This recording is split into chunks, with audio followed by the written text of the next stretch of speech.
오늘은 사대교회처럼 이란 제목인데요. 사대라고 하는 지역이 있지요. 지금의 터키에 있습니다. 거기에 있던 그 교회에 대한 주신 말씀이에요. 이 말씀을 우리가 듣다 보면 이건 정말 우리 한국 교회에 주시는 말씀이구나, 그리고 우리 교회에 주시는 말씀이구나 하는 것을 우리가 지울 수가 없습니다. 그 하늘에서 떨어지는 별을 운석이라고 그래요. 운석. 하늘에서 떨어지는 별. 저 전라북도 고창이라는 데 가면 수박이 굉장히 유명한 지역이에요. 고창에서 어떤 농사를 짓던 분이 이상한 돌을 발견했는데 그걸 감정해 보니 저게 운석이에요. 한 30개의 운석이 발견된 거예요. 저것이 우리나라의 모든 방송 신문에 이제 보도가 됐는데, 그로부터 한 1년 지난 후에 우리 옆 동네인 진주에서 20kg짜리 운석이 발견된 거예요. 저 밑에 모자 쓰고 있는 분이 뒷동산에 산책하러 내려갔다가 또랑에 이상한 돌이 하나 이렇게 처박혀 있는데 그걸 신고했어요. 전문가들이 와서 그걸 감정해 보니 하늘에서 떨어진 운석이었어요. 저 돌이 지금 진주 경상대학교 지구과학관에 있는 인큐베이터 속에 진공 처리가 되어 있거든요.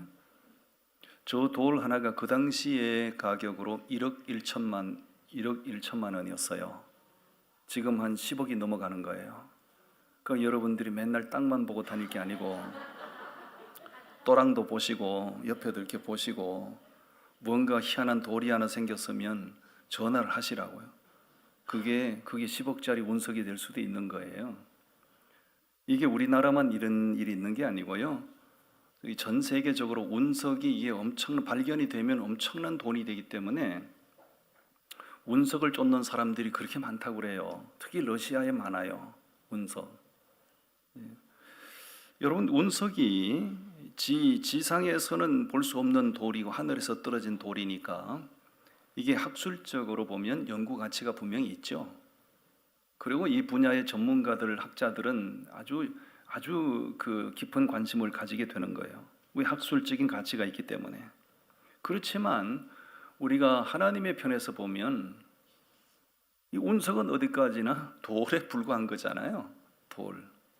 우리는 이 운석에 그렇게 운석을 쫓는 사람들이 될 필요 없고요. 그보다 훨씬 더 가치가 있는 돌, 그보다 훨씬 더 귀한 돌을 쫓는 사람들이 돼야 돼요.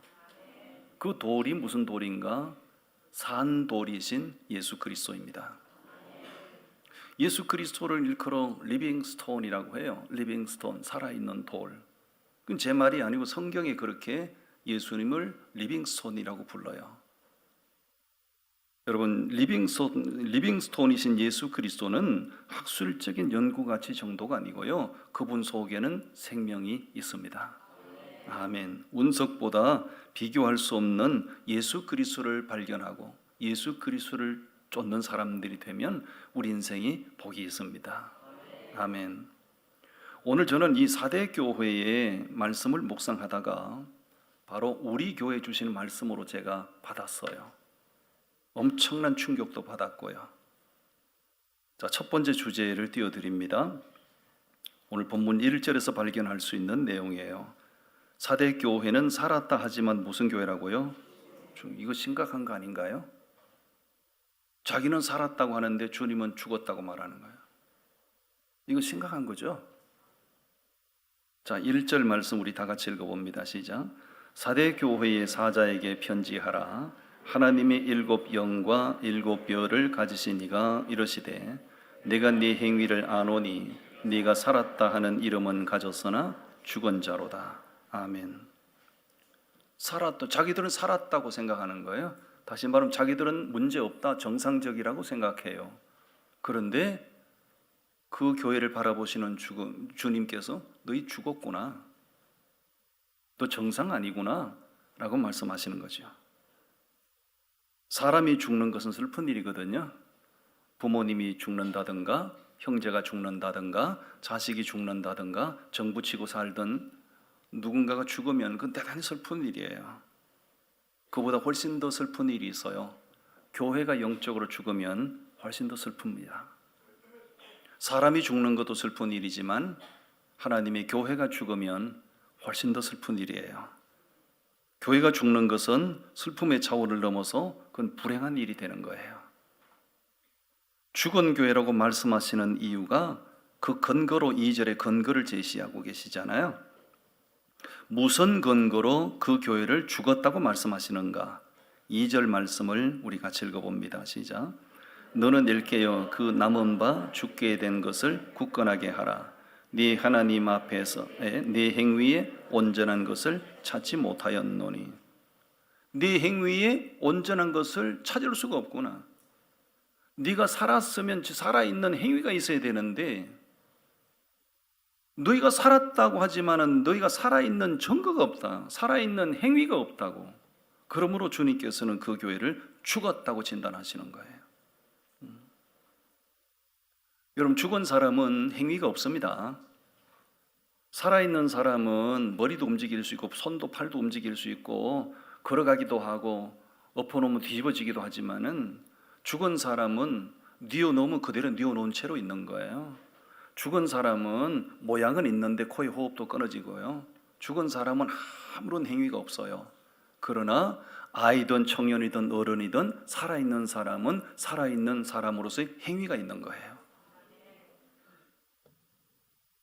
주님께서 그 교회를 일컬어 죽은 교회라고 하시면 이런 주님의 진단, 주님의 판단은 정확할 거예요. 이게 사람의 판단이 아니잖아요. 그 교회 주인 되신 주님께서 그 교회를 보시고 너희가 죽었구나. 주님의 판단은 정확할 거예요. 왜냐하면 그 교회의 주인, 머리 되신 분이 주님이시고 그 교회를 세우신 분이 주님이시고 그 교회 주인 되신 주님이 그 교회를 일가리켜 죽었다고 말씀하시면 그거는 정확한 판단일 거예요. 살아있는 교회처럼 보여도 사실은 주님께서 보시기에 죽은 교회가 있을 수 있다는 사실을 우리에게 말씀하는 거예요. 그 당시 사대 교회 사람들은 자기들이 죽었다고 생각했을까요? 전혀 죽었다고 생각 안 했죠. 자기들은 아무 문제 없다고 생각했어요. 우리는 살아있다라고 생각했어요. 우리는 정상적이라고 생각했어요. 그런데 주님은 그 교회를 가리켜 죽었다고 말씀하세요. 그럼 오늘날은 어떨까요? 오늘 현대 교회는 어떨까요? 마찬가지 아닐까요? 우리 모여서 예배도 해요. 우리 교회 프로그램 정상적으로 잘 돌아가요. 우리 교회 매주 새신자들 들어와요.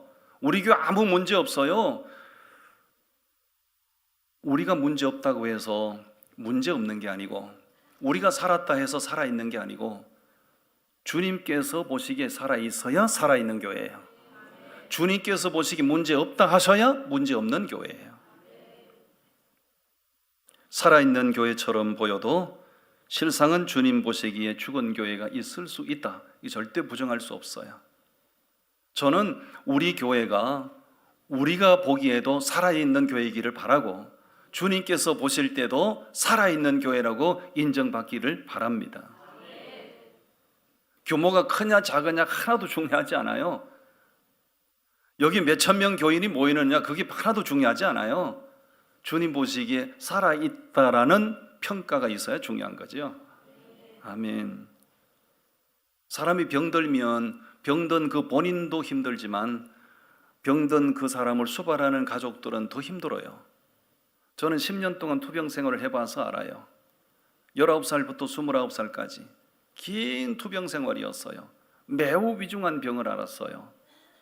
제일 힘든 것은 제 자신이 제일 힘들어요.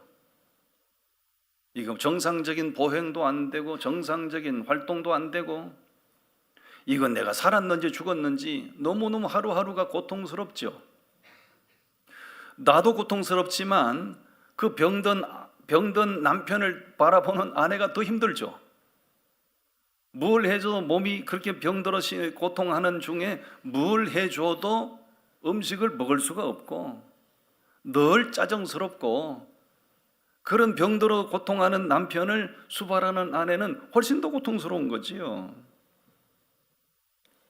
여러분, 저는 목회자로 산창교회에 지금 부름을 받고 지금 사역을 하고 있어요. 목사가 병들면 처음에는 성도님들이 짧은 기간 동안에는 아이고 안타까워요 목사님 기도할게요 하지만은 목사가 병들어서 10년 넘어가면 성도들이 다 지쳐요. 병들어 신음하는 목사도 힘들지만 병든 담임 목사를 바라보는 교인들도 다 힘들다고요. 저는 긴 투병 생활을 해봤기 때문에 내가 약한 모습을 교인들에게 보이지 말아야 되겠다. 병석에 눕는 모습을 교인들에게 보이지 말아야 되겠다. 그래서 제 몸 관리를 많이 해요. 몸 관리한다고 해서 뭐 좋은 것 먹으러 찾아다니는 게 아니고 규칙적인 생활하고 해롭다는 거는 먹지 않고, 왜? 제가 담임 목사이기 때문에 제가 건강해야 교회가 건강하게 갈 수 있는 거예요. 아멘. 밥 사달라 소리 안 할 테니까 절대 부담 갖지 마세요.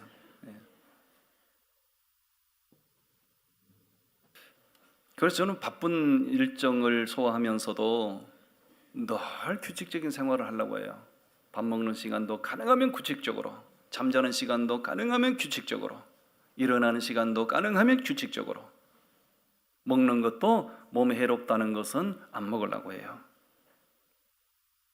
교회가 건강하지 못하면, 가장이 건강하지 못하면 가족이 다 힘들잖아요. 교회가 건강하지 못하면 제일 슬퍼하시는 분, 제일 근심하시는 분이 계세요.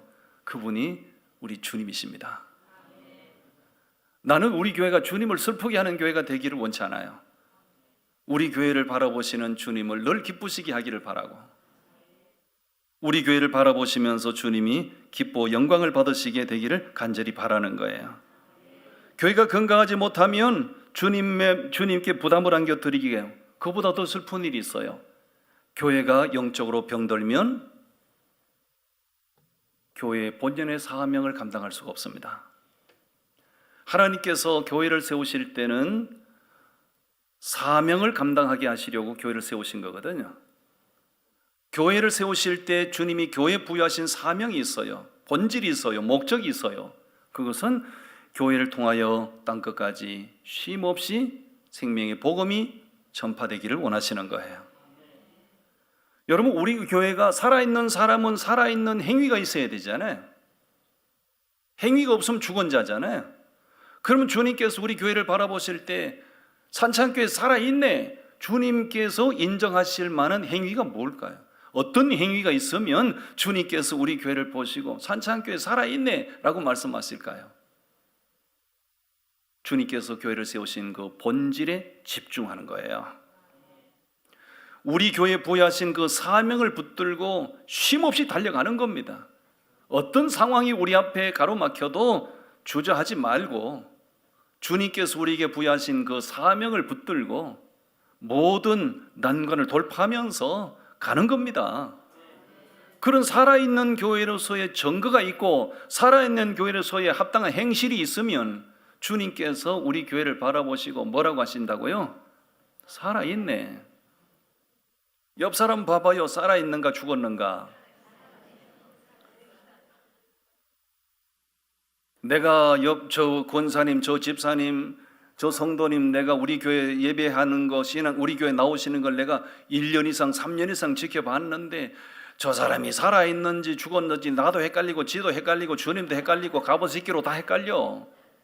그럼 골치 아픈 거죠. 뭘 해도 반응이 없고 뭘 해도 뭐 움직임이 없고 그런 사람을 어떻게 살아있다고 말할 수 있을까요? 살아있는 사람은 살아있는 사람의 행위가 있어야 되는 겁니다. 주님께서 사대교회를 가리켜 너희가 살았다는 이름은 가졌지만 내가 볼 때는 죽었어. 왜? 살아있는 사람, 살아있는 교회에서의 행위가 없기 때문에. 저는 우리 교회가 지금도 살아있는 교회이기를 바라고 내년에도 여전히 살아있는 교회이기를 바라고 주님이 언젠가는 오실 텐데 주님 오시는 그날도 살아있는 교회로서 주님 만나기를 바라는 겁니다. 아멘. 살았다 하지만 죽은 교회 너무 슬프죠. 너무 슬프잖아요. 저는 우리 교회가 주님을 슬프게 하는 교회가 되지 않기를 바라요. 두 번째, 3절 말씀에서 확인할 수 있는 거예요.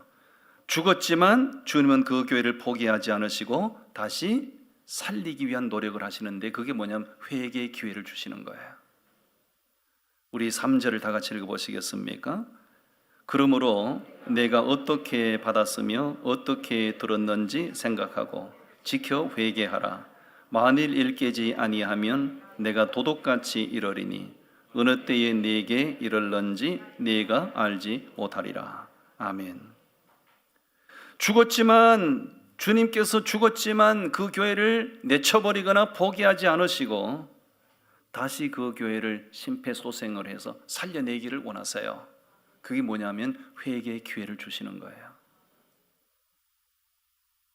사람이 지하철을 타고 가다가 갑자기 이렇게 호흡이 멈추는 사람들이 있잖아요. 길을 걸어가다 갑자기 호흡이 멈추는 사람이 있어요. 그럼 넘어지거든요. 그러면 그 사람을 볼 때 이 사람 죽었나봐 하고 발로 툭 차고 갑니까? 아니면 그냥 눕혀놓고 그냥 심폐소생술을 합니까? 툭 차고 가는 놈은 나쁜 놈이야. 내가 비록 잘 전문가는 아니지만은 그냥 응급처치를 하는 거죠. 그 사람 살리기 위해서. 주님도 그렇게 하시는 거예요. 사대교회가 주님 보실 때 죽었다고요. 끝났다고요. 그렇지만 주님은 그 교회를 내쳐버리거나 포기하지 않으시고 다시 심폐소생술을 해서 살려내기를 원하시는 거예요. 그게 뭐냐? 회개의 기회를 주신 거예요. 회개하면 살아나고 회개하면 회복될 수 있습니다. 따라합니다. 회개하면 살아납니다. 회개하면 회복됩니다. 아멘. 그들이 회개하려면 어떻게 해야 돼요? 회개하려면 뭘 알아야 된다는 거죠? 3절 말씀 다시 보시죠. 그러므로 네가 어떻게 받았으며 어떻게 들었는지를 생각하고. 뭘 생각하라고요? 너희 가운데 어떻게 주님이 전거됐는지, 너희 가운데 어떻게 십자가 복음이 전거됐는지, 너희가 어떻게 십자가 복음을 받아들이게 됐는지 그거 생각하라. 과거 어려웠을 때를 생각하라 그 얘기예요. 어떻게 복음이 전파됐는지, 어떻게 복음을 받았는지 그것을 기억하지 못하고 그것을 다 잊어버렸기 때문에 너희가 죽은 놈이 된 거야. 그러므로 어떻게 복음이 전거됐는지 그거 기억해야 된다. 그러면 회개가 터질 것이고 회개가 터지는 순간 너희는 살아나게 될 거야 라고 말씀하시는 거예요. 여러분, 매우 안타깝고 슬프지만 죽은 사람이 죽으면 땅을 파고 묻어버려요. 내게 있어서 부모님이 너무 소중한 분이지만 그래도 부모님이 죽으면 장례를 치릅니다. 부모에게 자식은 너무 소중한 존재지만 자식이 죽으면 땅을 파고 묻어요. 교회도 영적으로 죽으면 주님이 촛대를 옮겨버리시죠.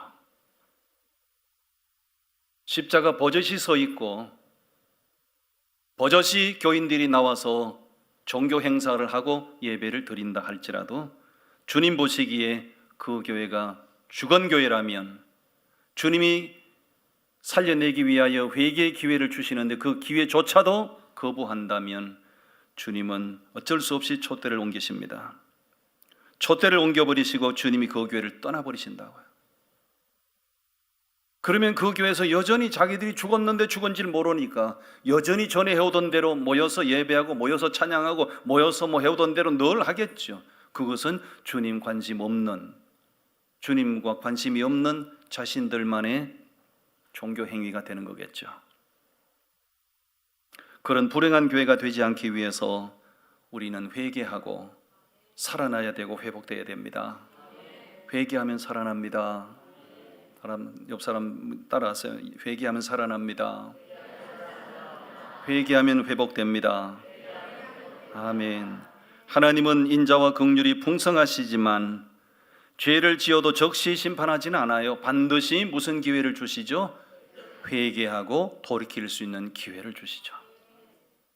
그랬기 때문에 오늘 우리가 있는 거예요.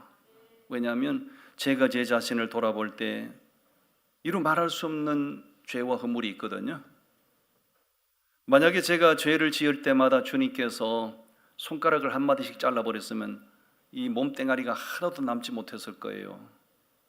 여러분도 마찬가지예요. 만약에 내가 죄를 지을 때마다 주님이 나를 내쳐버렸다면 이 자리에 앉아서 예배할 사람이 아무도 없을 거요. 그런데 오늘 저는 예배를 집례하고 있고 여러분들은 나오셔서 예배를 하고 있어요.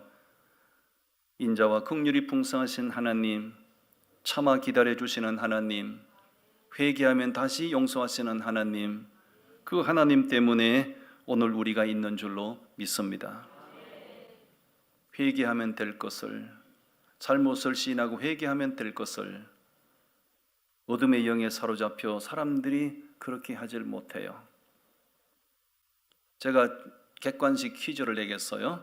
뭘 잘못하다가 들통났습니다. 뭘 잘못하다가 들켰습니다. 어떻게 하면 될까요? 1번, 아무 죄도 안 지었다고 목소리 높인다. 2번, 나만 죄 지었나? 저놈도 죄 지었는데 다른 사람을 끌어들인다. 3번, 깨끗이 잘못하고 회개한다. 몇 번이요? 귀 있는 자는 성령이 교회들이 하시는 말씀을 들을지어다. 다 그렇게 알고 계시잖아요. 저도 그게 정답이라고 생각하거든요. 근데 그렇게 안 하잖아요. 온갖 이유들을 끌어대면서 합리화를 시키고, 온갖 이유들을 끌어대면서 자기 문제를 덮으려고 하고, 하나님께서 회개의 기회를 주실 때 그 기회를 절대로 놓치면 안 돼요. 거부하면 안 돼요. 저도 잘못할 수 있고 여러분도 다 잘못할 수 있어요.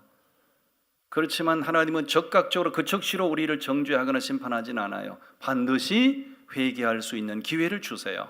그때 내 자신을 돌아보고 어떤 과정을 통해서 오늘 우리가 이렇게 되었는데, 어떤 어려운 과정을 거치면서 오늘 이렇게 우리가 창대한 업적을 이루었는데, 과거를 돌아보고 회개하면 다 주님이 용서하시고 아무도 등 돌리고 떠날 사람 없어요.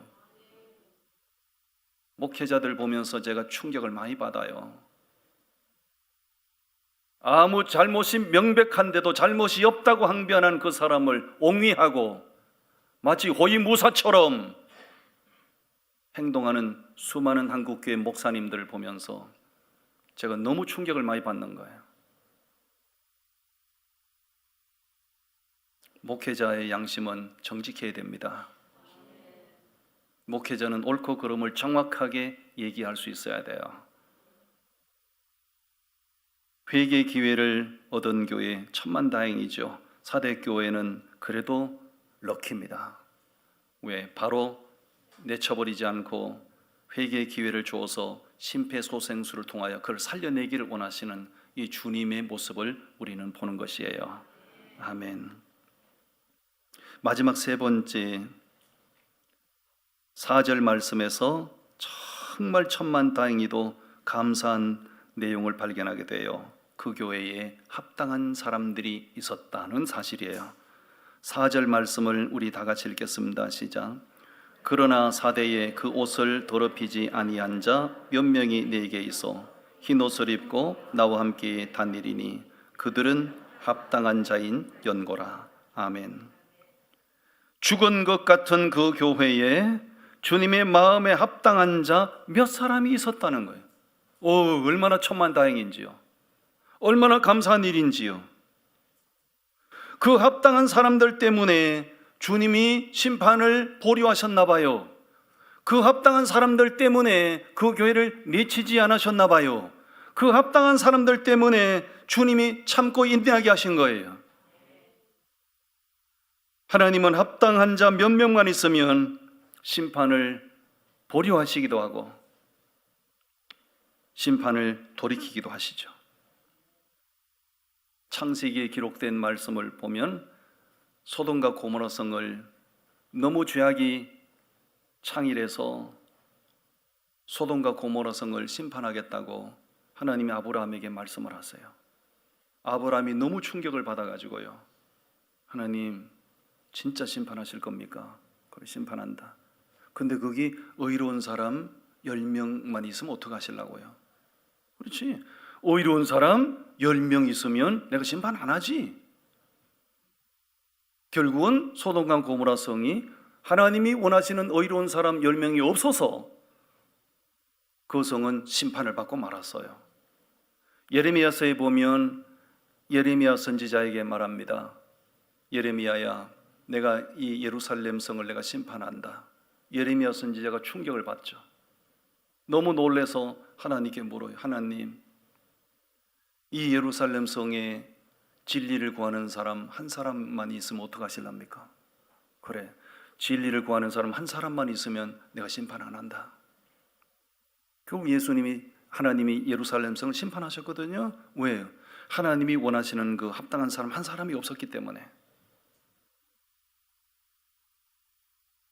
하나님 앞에는 죄인 1만 명보다도 의로운 사람 한 사람이 훨씬 더 소중합니다.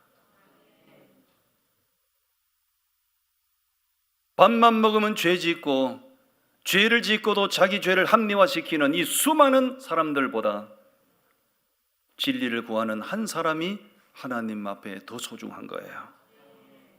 여러분, 다윗은 이새의 아들로 태어났는데,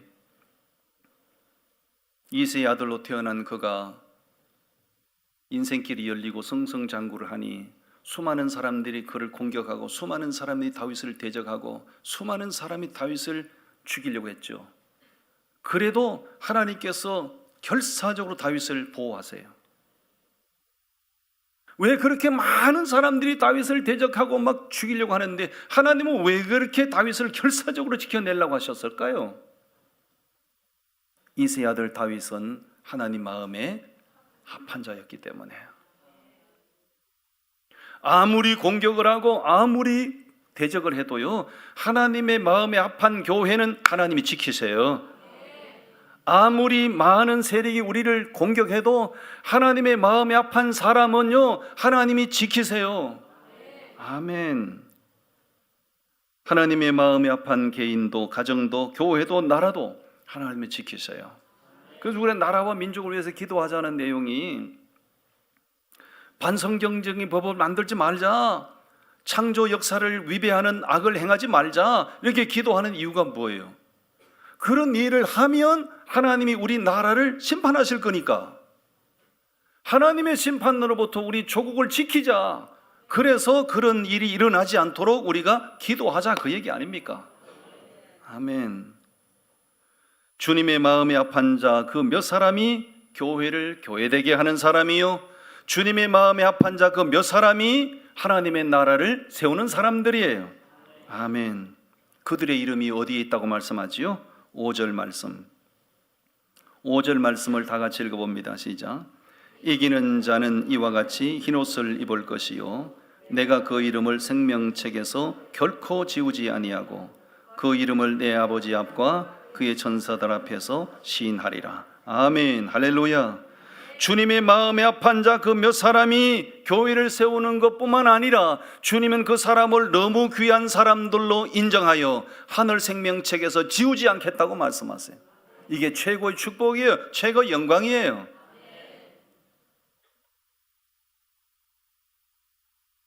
저는 바라는 바가 있어요. 대형 교회를 세우는 욕심도 없습니다. 저는 대형 교회를 세울 그런 주제도 못 돼요. 제가 바라는 것은 주님께서 우리 교회를 세우신 그 명확한 목적이 있는데, 그 목적을 붙들고 끝까지 달려가다가 주님이 그거 기억해 주시고 제 이름을 하늘 생명책에 기록해 주시면 그것으로 족하고, 그렇게 끝까지 달려가다가 주님 앞에 갔을 때 네 참 수고하다 왔구나, 네 목회 제대로 하다 왔구나, 주님이 한번 안아주시면 그것이 최고의 영광이죠. 아멘. 옛날에 현신의 권사 얘기 제가 했죠. 현신의 권사님, 한국교회 현신의 권사는 대단한 여종이었어요. 뒤통수만 툭툭툭 치고 가도 안병이 낫고 귀신이 떠나가고, 그 불의 여종이라고 그랬잖아요. 현신의 권사님이 어느 날 기도하다가 입신에 들어가서 천국을 갔는데 주님께서 저기서 쭉 걸어오시면서 네 왔나, 네 왔나, 네 참 수고하다 왔구나, 자기 차례가 되는데 주님이 그냥 지나쳤다고 그러잖아요. 현신의 권사가 너무너무 충격을 받아가지고요. 지나치는 주님 붙들고 주님 나 현신이에요. 현신해. 주님이 하시는 말씀 내가 너를 몰라. 내가 너를 몰라. 그리고 현신의 권사가 입신에서 깨어난 거예요. 깨어나셔가 그때부터 모든 사역 다 전면 중단하시고 자기 전 재산 전부 다 팔아서 북한 선교회를 위해서 다 바치시고 조용히 기도하시다가 천국 가셨지. 우리 하나님 앞에 갔을 때 이 땅에서 엄청난 걸 이룬 것 같은데, 대단한 사람 같았는데 주님 앞에 갔을 때 나 너 몰라. 내가 너를 모른다고. 주님 그 말씀 한마디에 모든 것이 끝나는 거예요. 그런 슬픈 일이 없기를 바랍니다. 제 이름도 여러분의 이름도 하늘 생명책에 기록되기를 바라요. 주님 앞에 갔을 때 네 참 수고하다 왔구나. 주님 우리 모두 안아주시기를 바라요. 우리 교회 살아있네. 아멘. 옆 사람과 얘기합니다. 우리 교회 살아있네. 우리 교회 살아있네. 할렐루야. 끝까지 살아있는 교회가 되기를 바랍니다. 아멘. 기도하겠습니다.